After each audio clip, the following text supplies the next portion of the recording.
Welcome to the Culture and Clarity Podcast, where two Caribbean-born therapists unpack life, identity, and mental health across cultures.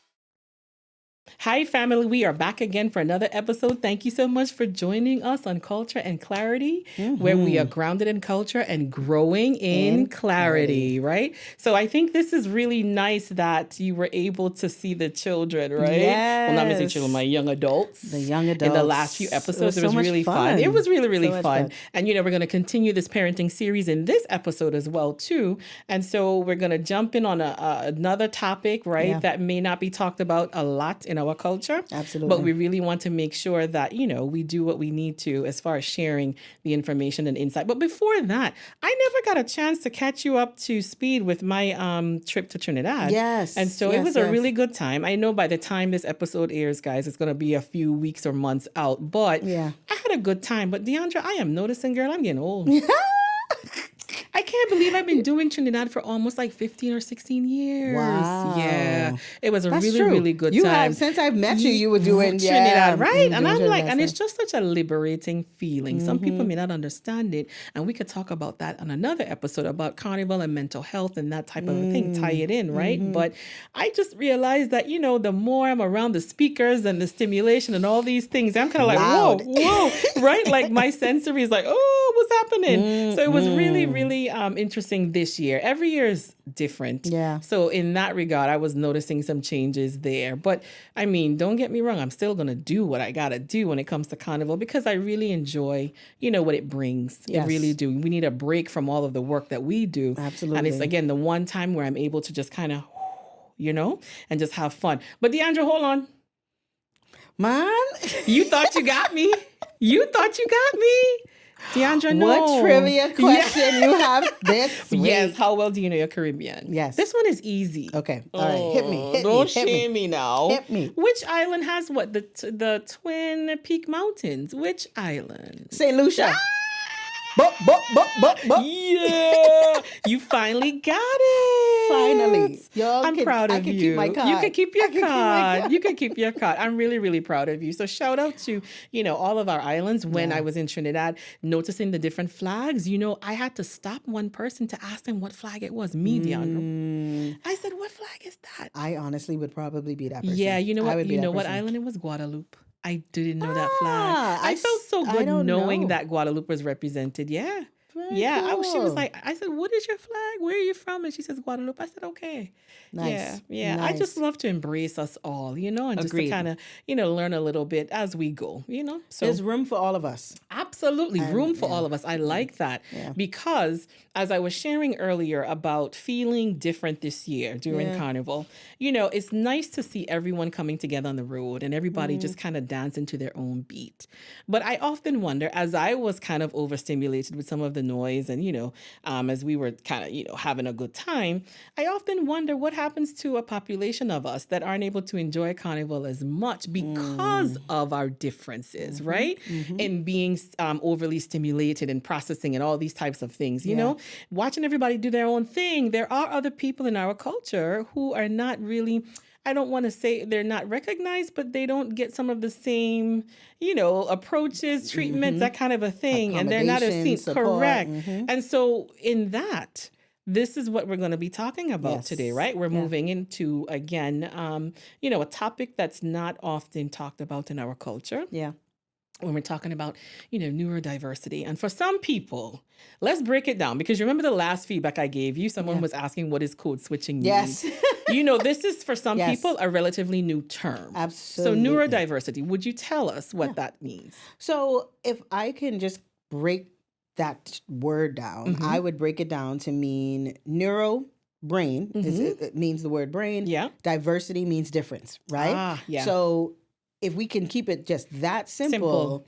It is a difference in brain functioning.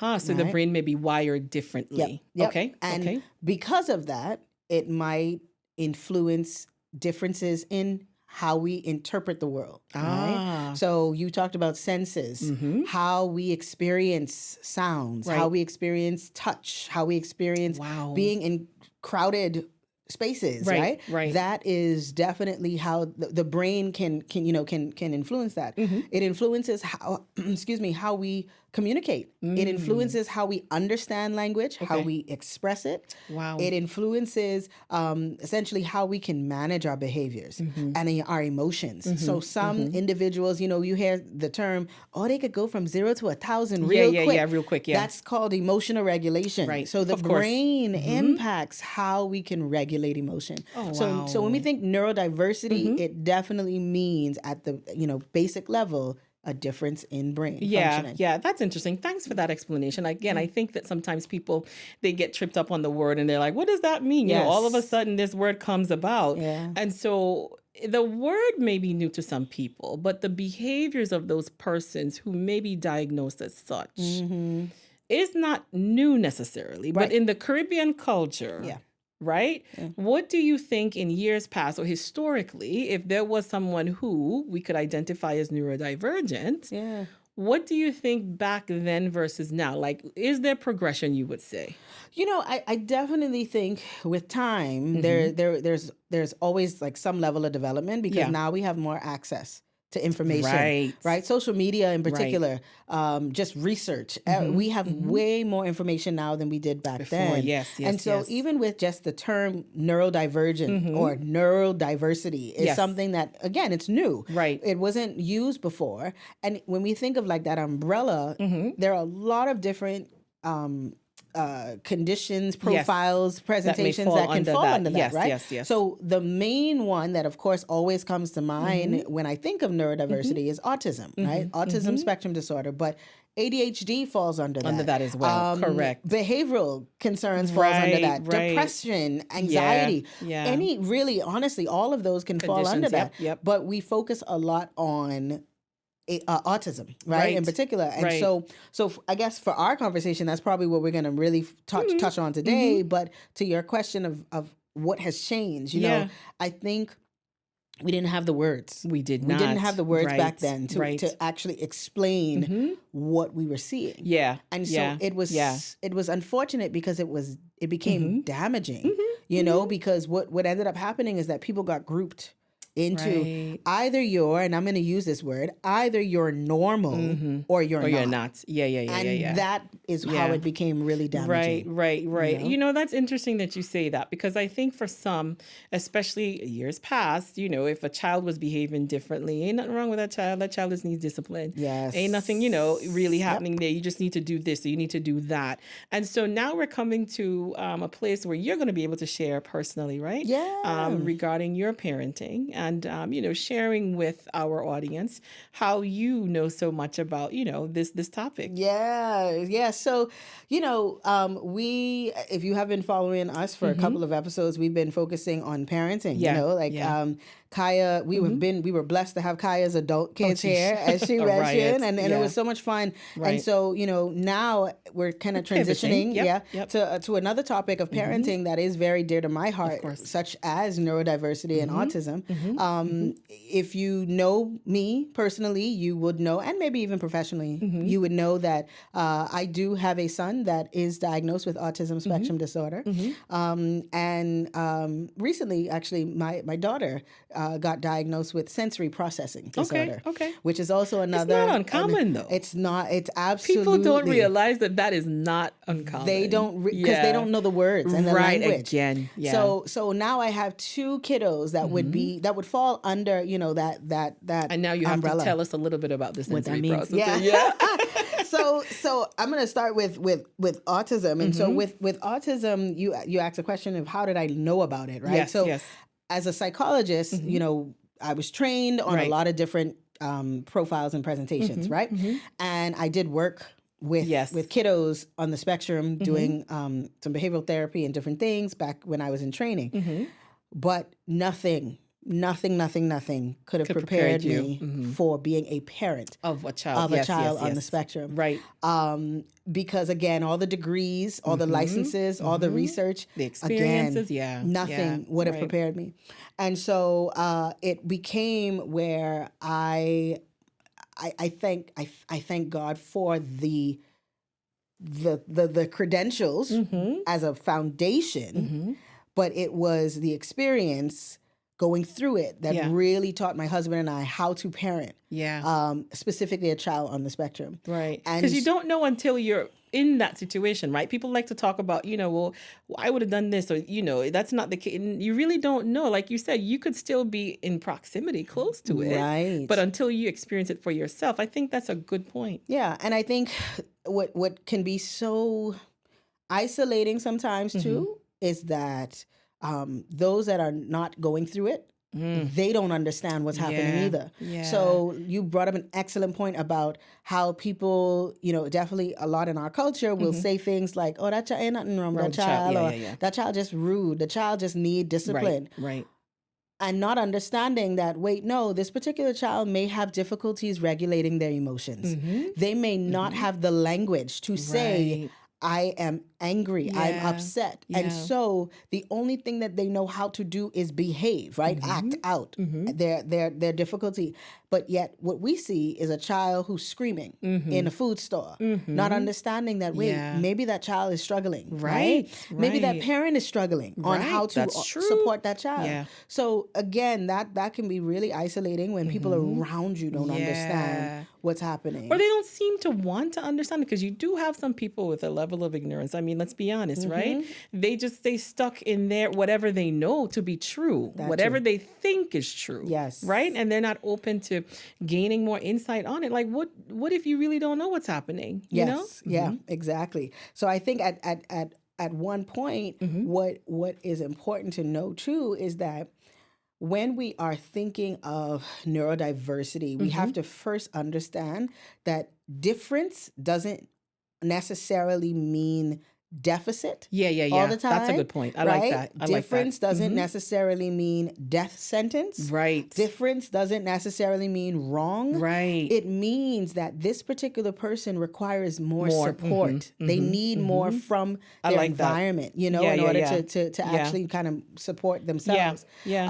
And then quickly, I'm going to talk about just sensory processing disorder. Sensory processing disorder is typically a presentation that's given to someone who experiences senses in overload mode all the time. So you talked about touch and sounds and sight and everything. So for example, oh my goodness, this light is so bright. A lot of people. Significant to the point where it impairs their functioning, right? They when they get in crowded spaces, they appear more anxious because they're overstimulated by the environment, right? So it's a lot of these different types of behaviors that we just don't talk about. And then we think that we need to fix them rather than understanding them. You know what I mean? Absolutely. And that's a huge difference in our culture. Just fix it. The child is, behaving erratically. Again, we have this sense of pride, right? That, oh my God, why is he behaving this? Oh my God, everybody's looking like, let's stop. Let's not do that. Absolutely. Absolutely. But I have to tell you, and I think I've shared this before with you, I know I have,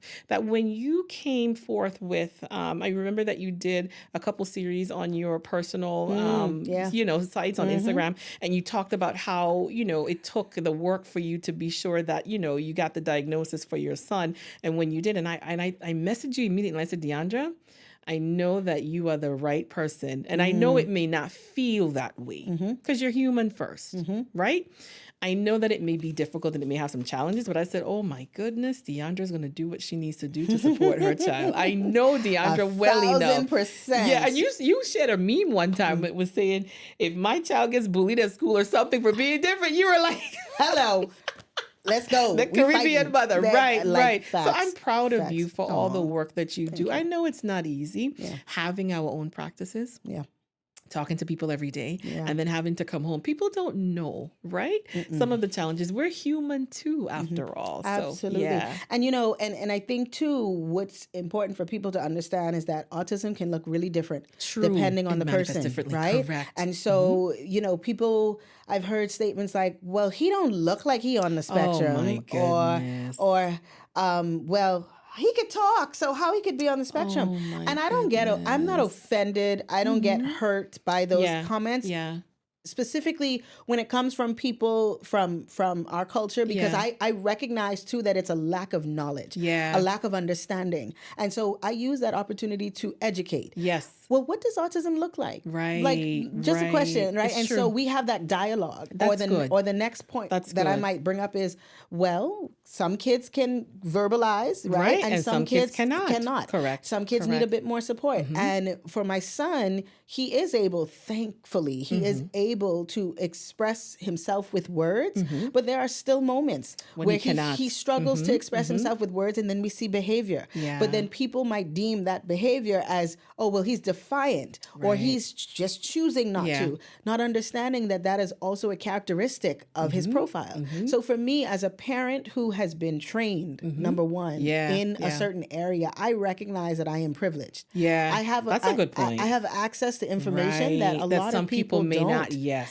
and so it has been my work to provide support and knowledge to communities that don't mostly have that. Right. And I've been fortunate and blessed to do work outside of the country. So, for example, with the Turks and Caicos Islands, shout out to I know you frequent there a the lot. Special Education Needs Support Department in Turks and Caicos Islands that have provided a space and a platform for their families to gain access. That's beautiful. To resources. If we could have that in every island, that would be wonderful. Listen, you're making me think of an encounter I had with one of my friends, in Trinidad.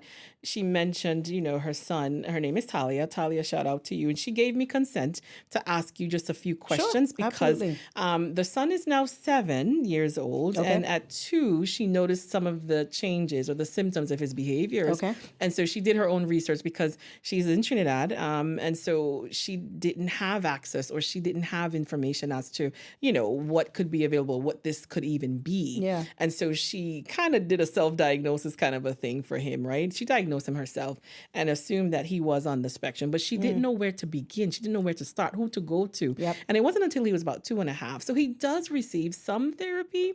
I believe he does speech therapy. And occupational, I believe, don't quote me on that, but he doesn't have as many wraparound services as others may have here in the US. So and she mentioned to me the latest thing now for him is that, he seems like he's hypersexualized. He's recognizing that he has his anatomy. And so she was saying, what would you say to that? What would you recommend?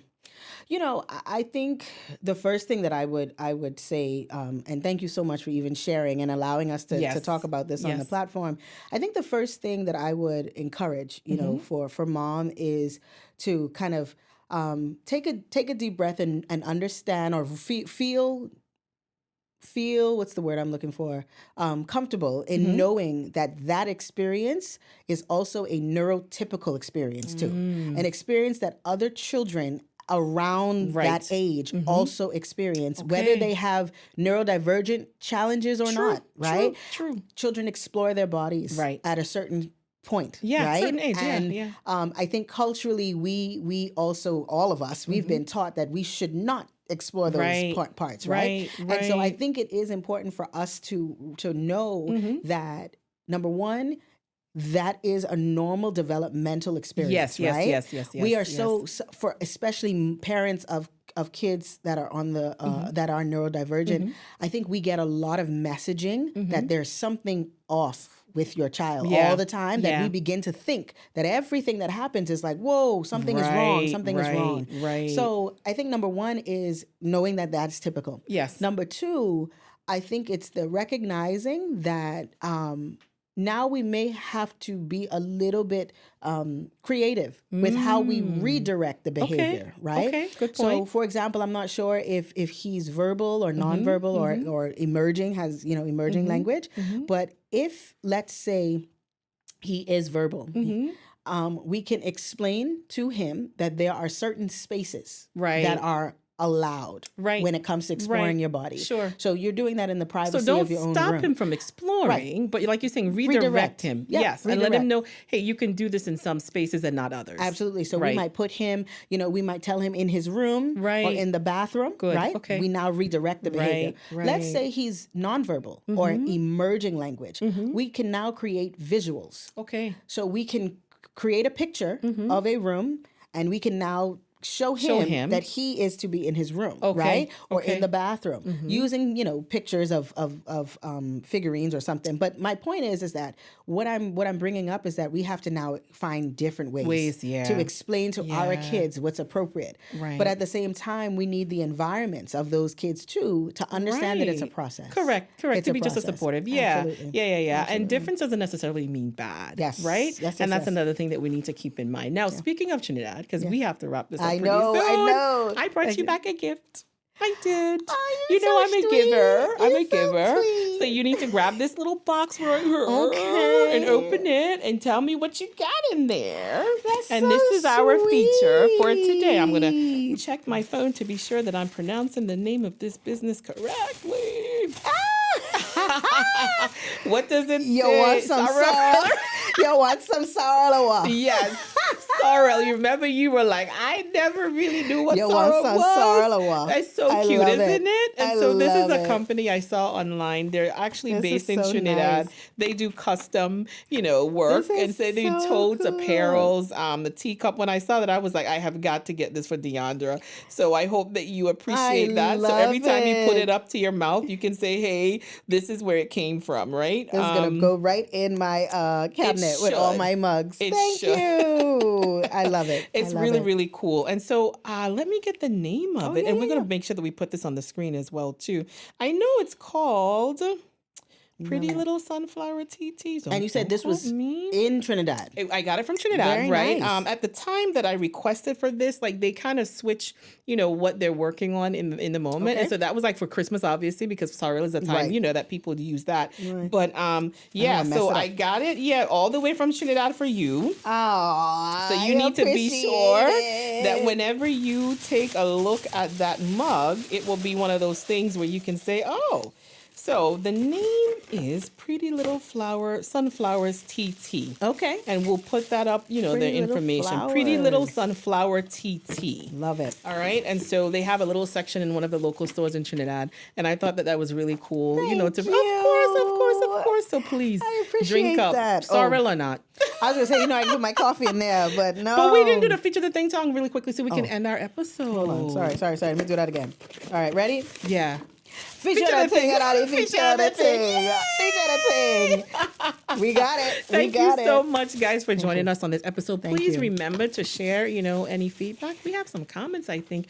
I remember one came in on YouTube from a CA, I think it's Complete 7 CA, representing the Virgin Islands. They love the song Feature the Thing. Oh, yes. Right? And then, listen, everybody liked this song. They do. It's your thing. And then there was another it. one from, I believe, Dunbar representing. Yes. Bahamas. Yes. They were saying that we need to do some live conversations because they want to be able to call in. So we're taking all the feedback, guys. It's really, really helpful. And we're glad that you guys are really staying with us and engaging. And I think especially these last conversations about parenting and, we can use your questions. Yes. If there are things that you would like us to touch on or target, definitely we might be able to do that, some live, recordings. That would be really cool. Thank you. Thank you so much for joining us. Of and course. we'll see you in our 10th episode. I can't believe it. Yay. Bye.